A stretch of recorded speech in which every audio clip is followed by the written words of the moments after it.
বন্ধুরা, কাপড় কেচে তো আসলাম। এখন সব বাসন পড়ে রয়েছে। এখন বাসন মাজবো, তারপরে ঘর মুছবো, স্নান করবো, পুজো দেব, তারপরে রান্না করব। সকালবেলা ভাত রান্না করে নিয়েছি। আমার 3 বেলা ভাত খেতে হয়, না হলে আমার হয় না। ওই জন্য সকালবেলা ভাতটুকু করে নিয়েছিলাম।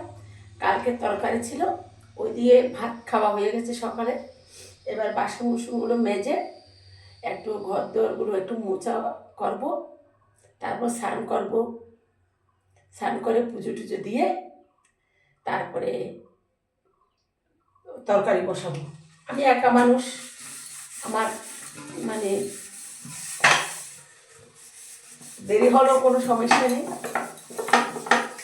আর একা একা করবো।